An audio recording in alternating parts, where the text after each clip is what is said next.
So Raghu ಅವರೊಟ್ಟಿಗೆ combination ಬಗ್ಗೆ ಹೇಳೋದಾದ್ರೆ ಇಬ್ರಿಗೂ ಸೊ ಕಷ್ಟ ಆಯ್ತಾ ಫಸ್ಟು ಕೆಮಿಸ್ಟ್ರಿ ಮ್ಯಾಚ್ ಆಗೋದು ಆ ಥರದ್ದು ಏನಾದರೂ ಇಲ್ಲ was it very easy?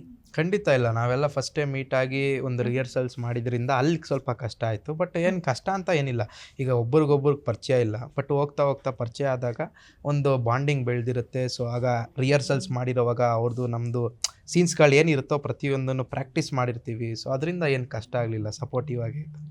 Was he very supportive? ನಾನೇ ವೆರಿ ಸಪೋರ್ಟಿವ್. ಪ್ರೊಡ್ಯೂಸರ್ ಅಲ್ವಾ, ಅಲ್ವಾ? ಸಪೋರ್ಟಿವ್ ಇಲ್ಲದೆ ಹೋದ್ರೆ ಹೀರೋಯಿನ್ ಬಿಟ್ಟು ಹೋಗ್ಬಿಟ್ರೆ. ಎನಿವೇಸ್ ಇದೆ ಚಿತ್ರ ಇನ್ನೇನು ನವೆಂಬರ್ 7ನೇ ತಾರೀಕು ರಾಜ್ಯಾದ್ಯಂತ ಬಿಡುಗಡೆ ಆಗ್ತಾ ಇದೆ. ಸೊ ಪ್ರೇಕ್ಷಕರಿಗೆ ಏನು ಹೇಳಕ್ಕೆ ಇಷ್ಟಪಡ್ತೀರಾ ಒಟ್ಟಾರೆ? ಎಲ್ರಿಗೂ ನಮಸ್ಕಾರ.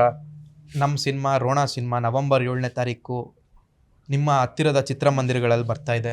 ಈ ಸಿನಿಮಾದಲ್ಲಿ ನಿಮ್ಗೆ ಏನೇನು ಎಲಿಮೆಂಟ್ಸ್ ಬೇಕೋ, ಒಂದು ಫನ್ ಎಲಿಮೆಂಟ್ಸ್ ಆಗಿರ್ಬೋದು, ಸೈನ್ಸ್ ಆಗಿರ್ಬೋದು, ಡಿವೈನ್ ಆಗಿರ್ಬೋದು, ಹಾಗೆ ಆಮೇಲೆ ಆ್ಯಕ್ಷನ್ ಥ್ರಿಲ್ಲರ್ ಆಗಿರ್ಬೋದು, ಸಸ್ಪೆನ್ಸ್ ಆಗಿರ್ಬೋದು, ಇದನ್ನೆಲ್ಲನೂ ಒಗ್ಗೂಡಿಸ್ಕೊಂಡು ಎಲ್ಲ ಹೊಸ ಕಲಾವಿದರು ಜೊತೆಗೆ ಹಿರಿಯ ಎಲ್ಲ ಕಲಾವಿದರುಗಳನ್ನೂ ಸೇರಿಸ್ಕೊಂಡು ನಿಮ್ಗಂತ ಒಂದು ಒಳ್ಳೆ ಸಿನಿಮಾನ ಮಾಡ್ಕೊಂಡು ಬಂದಿದ್ದೀವಿ.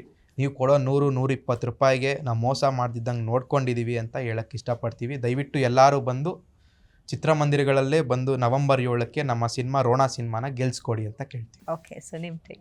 ಎಲ್ರಿಗೂ ನಮಸ್ಕಾರ, ನಾನು ನಿಮ್ಮ ಪ್ರಕೃತಿ ಪ್ರಸಾದ್. ನಮ್ಮ ಸಿನಿಮಾ ರೋಣ ನವೆಂಬರ್ 7ಗೆ ಥಿಯೇಟರ್ಸಿಗೆ ಬರ್ತಿದೆ. ನಮ್ಮ ಸಿನಿಮಾದಲ್ಲಿ ಒಂದು ಮಿಸ್ಟ್ರಿ ಎಲಿಮೆಂಟ್ ಹೋಗುತ್ತೆ. ಆ ಕ್ರೈಮ್ನ ಯಾರು ಮಾಡಿರೋದು, ಯಾಕೆ ಮಾಡಿರೋದು ಅಂತ. ಜೊತೆಗೆ ಒಂದು ಫ್ಯಾಮಿಲಿ ಫೀಲಿಂಗ್ ಕೂಡ ಇದೆ.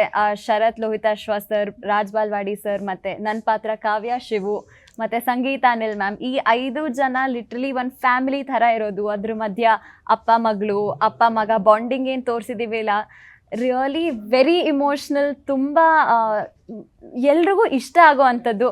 ಸೊ ತುಂಬ ಒಳ್ಳೆ ಸಿನಿಮಾ ನಿಮ್ಮ ಮುಂದೆ ತರ್ತಿದ್ದೀವಿ. ದಯವಿಟ್ಟು ಥಿಯೇಟರ್ಗೆ ಹೋಗಿ ಈ ಪಿಕ್ಚರ್ನ ನೋಡಿ ನಮ್ಮೆಲ್ರಿಗೂ ಸಪೋರ್ಟ್ ಮಾಡಿ. ರೋಣ ಚಿತ್ರದ ಬಗ್ಗೆ ಮಾತಾಡ್ತಿದ್ವಿ. So captain of the ship ನಮ್ಮ ಜೊತೆಗೆ ಇದ್ದಾರೆ. That is none other than director ಇದ್ದಾರೆ Satish Kumar sir. So welcome to the show. Thank you.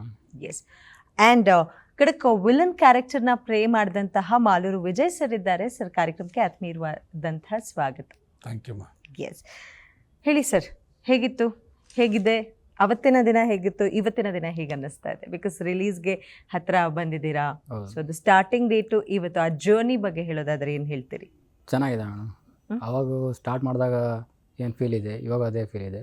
ಅದ್ರ ಜೊತೆಗೆ ಎಕ್ಸೈಟ್ಮೆಂಟ್ ಇದೆ, ಒಂದು ಭಯ ಇದೆ. ಭಯ ಇದೆ.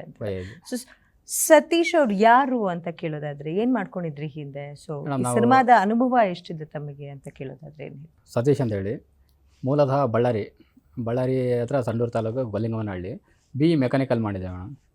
ಇಂಜಿನಿಯರಿಂಗ್ ಮುಗಿಸಿ ಜಾಬಿಗೆ ಬಂದಿಲ್ಲಿ. ಆ್ಯಕ್ಚುಲಿ ಜಾಬಿಗೆ ಬಂದಿದ್ದೆ ಸಿನಿಮಾಗೋಸ್ಕರ ಬಂದಿದ್ದು ನಾನು. ಸೊ ಇಂಜಿನಿಯರಿಂಗ್ ಮಾಡಬೇಕಾದ್ರೇ ಸಿನಿಮಾ ಹುಚ್ಚಿತ್ತು? ಹೌದು, ನಾವು ಅಂದರೆ ಡಿಪ್ಲೊಮಾ ಮಾಡಿದೆ. ಡಿಪ್ಲೊಮಾ ಆದಮೇಲೆ ಇಂಜಿನಿಯರಿಂಗ್ ಮಾಡಿದ್ದು. ಸೊ ಡಿಪ್ಲೊಮಾದಲ್ಲೇ ನಮಗೆ ಕತೆ ಬರೆಯೋದು, ಸಿನಿಮಾ ಮಾಡಬೇಕು ಅಂತ ಅಲ್ಲಿಂದನೇ ಗೀಳು ಹತ್ತಿತ್ತು. ಸೊ ಅದಾದಮೇಲೆ ಇಂಜಿನಿಯರಿಂಗ್ ಮುಗಿಸ್ಕೊಂಡು ಬೆಂಗಳೂರಿಗೆ ಬಂದೆ. ಇಲ್ಲಿ ಕೆಲಸ ಮಾಡ್ತಾ ಪಾರ್ಟ್ ಟೈಮ್ ಥರ ಕೆಲಸ ಮಾಡ್ತಾಯಿದ್ದೆ, ಯಾವುದಕ್ಕೆ ಸಿನಿಮಾಕ್ಕೆ. ಬಟ್ 2 ಕಡೆ ಹೋಗೋದಾಗಲಿಲ್ಲ. ಸೊ ಒಂದು ಕಡೆ ಇದು ಮಾಡೋಕಂತೇಳಿ ಜಾಬ್ನ ರಿಸೈನ್ ಮಾಡಿ ಸಿನಿಮಾಕ್ಕೆ ಬಂದ್ವಿ. ಸಿನಿಮಾ ಮಾಡ್ತಾ ಇರುವಾಗ ಯಾರೂ ನಮಗೆ ಕರೆದ ಕೆಲಸ ಕೊಡೋಲ್ಲ ಮೇಡಮ್. ಸೊ ಆ ಥರ ಹುಡುಕ್ತಾ ಇರುವಾಗ ನಾವೇ ಒಂದು ಟೀಮ್ ಮಾಡ್ಕೊಂಡ್ವಿ. ಟೀಮ್ ಮಾಡ್ಕೊಂಡು ಶಾರ್ಟ್ ಮೂವಿ ಥರ ಒಂದು ಶಾರ್ಟ್ ಮೂವಿ ಮಾಡಿದ್ವಿ. ಶಾರ್ಟ್ ಮೂವಿ ಮಾಡಿ ಅದನ್ನು ಒಬ್ಬರ ಎಡಿಟರ್ ಹತ್ರ ಹೋದ್ವಿ, ಈ ಥರ ಎಡಿಟ್ ಮಾಡಿಕೊಡಿ ಅಂತ. ಸೊ ಅವ್ರು ಆ್ಯಕ್ಚುಲಿ ಡೈರೆಕ್ಟ್ರ್ ಅವರು ಡೈರೆಕ್ಷನ್ ಮಾಡ್ತಾಯಿದ್ರು. ನಮ್ಮ ಕೆಲಸ ನೋಡಿ ಅವ್ರು ಏನು ಮಾಡಿದ್ರು, ನೀವು ನನ್ನ ಹತ್ರ ಕೆಲಸ ಮಾಡ್ತೀರಾ ಅಂದನು. ಹ್ಞೂ ಸರ್, ಕೆಲಸ ಮಾಡ್ತೀವಿ ಅಂತೇಳಿ. ಸೊ ಅಲ್ಲಿಂದ ನಮ್ಮ ಜರ್ನಿ ಸ್ಟಾರ್ಟ್ ಆಯ್ತು ಮೇಡಮ್. ಒಂದು 4-5 ವರ್ಷ ಕೆಲಸ ಮಾಡಿದ್ವಿ, ಅಸಿಸ್ಟೆಂಟ್ ಅಸೋಸಿಯೇಟ್ ಆಗಿ. ಆಮೇಲೆ ಡೈಲಾಗ್ ರೈಟ್ರಾಗಿ ಒಂದು ಸಿನಿಮಾಕ್ಕೆ ಕೆಲಸ ಮಾಡಿದೆ. ಆಮೇಲೆ ಹಿಂಗೆ ಶಾರ್ಟ್ ಮೂವಿ ಪ್ಯಾರಲಾಗಿ ಅದ್ರ ಜೊತೆಗೆ ಶಾರ್ಟ್ ಮೂವಿ ಮಾಡ್ತಾಯಿದ್ವಿ. ಆಮೇಲೆ ಡಾಕ್ಯುಮೆಂಟ್ರಿ ಮಾಡ್ತಾಯಿದ್ವಿ. ಸೊ ಈ ಥರ ಮಾಡ್ತಾ ಇರುವಾಗ ಒಂದು ಕೆರೆಬೇಟೆ ಅಂತ ಒಂದು ಪಿಕ್ಚರ್ ಮಾಡಿದ್ವಿ ಮೇಡಮ್. ಕೆರೆಬೇಟಲ್ಲಿ ಅಸೋಸಿಯೇಟಾಗಿ ಕೆಲಸ ಮಾಡಿದೆ ನಾನು. ಕೆಲಸ ಮಾಡ್ತಾ ಇರುವಾಗ ಅಲ್ಲಿ ರಘು, ನಮ್ಮ ಸಿನಿಮಾದ ಹೀರೋ ಇದ್ರಲ್ಲ, ಅಲ್ಲಿ ಒಂದು ಕ್ಯಾರೆಕ್ಟರ್ ಮಾಡ್ತಾಯಿದ್ರು ಅವರು. ಆ್ಯಕ್ಚುಲಿ ರಘುಗೆ ಸಿನಿಮಾ ಅಂದರೆ ಭಾಳ ಪ್ರೀತಿ. ಒಂದು ಸಲ ಏನೋ ಒಂದು ಸಿನಿಮಾ ಇಷ್ಟ ಆಯಿತು, ಇಲ್ಲ ಒಂದು BGM ಇಷ್ಟ ಆಯ್ತು ಅಂತ ಒಂದು 4-5 ಸಲ ಸಿನಿಮಾಗೆ ಥಿಯೇಟ್ರಿಗೆ ಹೋಗಿ ನೋಡ್ತಾನೆ. ಓಕೆ. ಸೊ ಆ ಥರ ಕ್ಯಾರೆಕ್ಟ್ರ್. ಸೊ ಎನಿ ಟೈಮ್ ನಾವು ಸಿನಿಮಾ ಆದಮೇಲೆ ಪ್ಯಾಕಪ್ ಆದಮೇಲೆ ಆಚೆ ಹೋಗ್ತಿದ್ವಿ ವಾಕಿಂಗ್. ಒಂದು 3-4 ಕಿಲೋಮೀಟ್ರ್ ಸುಮ್ಮನೆ ನಡ್ಕೊಂಡು ಹೋಗ್ತಾಯಿದ್ವಿ. ಆ್ಯಕ್ಚುಲಿ ಅಲ್ಲಿ ಶಿವಮೊಗ್ಗ ಹತ್ರ ಶೂಟ್ ಮಾಡಿದ್ವಿ ಕಾಡಲ್ಲಿ. ಅಲ್ಲಿ ಯಾವ ಸಿಗ್ನಲ್ ಇರ್ತಿದ್ದಿಲ್ಲ, ಏನಿಲ್ಲ, ಸುಮ್ಮನೆ ನಡ್ಕೊಂಡು ಹೋಗ್ತಾ ಇರ್ತಿದ್ವಿ ನಾವು. ಅಲ್ಲಿ ನಡ್ಕೊಂಡು ಹೋಗ್ತಾ ಇರುವಾಗ ಬರೀ ಸಿನಿಮಾದ್ದೆ. ಅಣ್ಣ ಆ ಸಿನಿಮಾ ಹಂಗಿದೆ, ಈ ಸಿನಿಮಾ ಹಿಂಗಿದೆ, ಆ ಥರ ನಾವು ಒಂದು ಸಿನಿಮಾ ಮಾಡಬೇಕು, ಹಿಂಗೆ ಅಂತ. ಅಣ್ಣ ನಿಮ್ಮ ಹತ್ರ ಯಾವ್ದಾರ ಕಂಟೆಂಟ್ ಇದ್ದೀರಾ ಹೇಳು, ಅಂದರೆ ನೀವು ಯಾವ್ದಾರ ಕೆಲಸ ಮಾಡಿರ ರೆಫರ್ ಮಾಡಿ, ನಾನು ಕೆಲಸ ಮಾಡ್ತೀನಿ, ಹಂಗೆ ಹಿಂಗೆ ಅಂತ ಹೇಳ್ತಾ ಇದ್ದಾರೆ. ಸೊ 4-5 ಕಂಟೆಂಟ್ ಹೇಳಿದ್ವಿ, ಅಣ್ಣ ಚೆನ್ನಾಗಿದೆ, ಇದು ಮಾಡೋಣ, ಇದು ಈ ಥರ ಇದೆ, ಇದು ಡಿಫ್ರೆಂಟ್ ಆಗಿದೆ, ಇದು ಮಾಡೋಣ ಅಂತ ಹೇಳ್ತಾ ಇದ್ದೆ. ಸೊ ಆ ಥರ ಹೇಳ್ತಾ ಇರುವಾಗ ಅಣ್ಣ ಬಟ್ ಕತೆಗಳಿದ್ದಾವೆ, ಬಟ್ ಬಜೆಟ್ ಇಲ್ಲ ಅಣ್ಣ, ಅಷ್ಟಕ್ಕೊಂದು ಬಜೆಟ್ ಇಲ್ಲ, ನಮ್ಮ ಫ್ರೆಂಡ್ಸ್ ಎಲ್ಲ ಸಹಾಯ ಮಾಡ್ತಾರೆ, ಬೇಕಾದ್ರೆ ಒಂದು ಬಜೆಟಲ್ಲಿ ಸಿನಿಮಾ ಮಾಡೋಣ ಅಂತ. ಸೊ ಅವರೆಲ್ಲ ಫ್ರೆಂಡ್ಸ್ ಎಲ್ಲ ಮೀಟ್ ಆದರು. ಅವ್ರ ಫ್ರೆಂಡ್ಸ್ ಎಷ್ಟಿದೆ ಅಂತಂದ್ರೆ ರವಿ ಏನೋ ಮಾಡಬೇಕು, ಏನೋ ಮಾಡ್ತಾನೆ, ಅದಕ್ಕೆ ಬೆನ್ನೆಲುಬಾಗಿ ನಿಲ್ಬೇಕಂತ ನಿಂತಿದ್ದಾರೆ. ಸೊ ಅದಕ್ಕೋಸ್ಕರ ನಾವೇನು ಮಾಡಿದ್ವಿ, ಆಯ್ತು ರವಿ ಮಾಡೋಣ ಅಂತೇಳಿ ಅದನ್ನು ತಕ್ಕಂಗೆ ಒಂದು ಕತೆ ಬೇಕಲ್ವ, ಇವಾಗ ಫ್ರೆಂಡ್ಸ್ ಎಲ್ಲ ರೆಡಿ ಇದ್ದಾರೆ. ಸೊ ಅವಾಗ ಏನು ಮಾಡಿದ್ವಿ, ಒಂದು ಲೈನ್ ಇತ್ತು ಮೇಡಮ್. ಆ್ಯಕ್ಚುಲಿ ಕತೆ ರಮೇಶ್ ಅಂತೇಳಿ ನಮ್ಮ ಫ್ರೆಂಡಿಂದು 2021 ಈ ಕತೆ ಹೇಳಿದೆ. ಕತೆ ಹೇಳಿದಾಗ ಒಂದು ಸ್ಪಾರ್ಕ್ ಅಂತ ಬರುತ್ತೆ ಮೇಡಮ್. ಈ ಕತೆ ಮಾಡಿರೋ ಅವಾಗ ಹೇಳಿದೆ ಅವನು, ಈ ಕತೆ ಸಖತ್ತಾಗಿದೆ, ಮಾಡೋಣ ಆಯ್ತಾ ಅಂತೇಳಿ.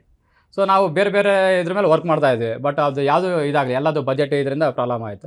ಸೊ ಇದು ರಘು ಹತ್ರ ಹೇಳಿದಾಗ, ಇಲ್ಲ ಅಣ್ಣ ಇದು ಕಂಟೆಂಟ್ ಚೆನ್ನಾಗಿದೆ, ಮಾಡೋಣ ಅಂತೇಳಿ ಸ್ಟಾರ್ಟ್ ಮಾಡಿದ್ವಿ. ಸೊ ಅಲ್ಲೆಲ್ಲಿದ್ದು ಸ್ಟಾರ್ಟ್ ಆಗಿದ್ದು ಜನ ಇಲ್ಲಿ ಬಂದು ನಿಂತಿದೆ.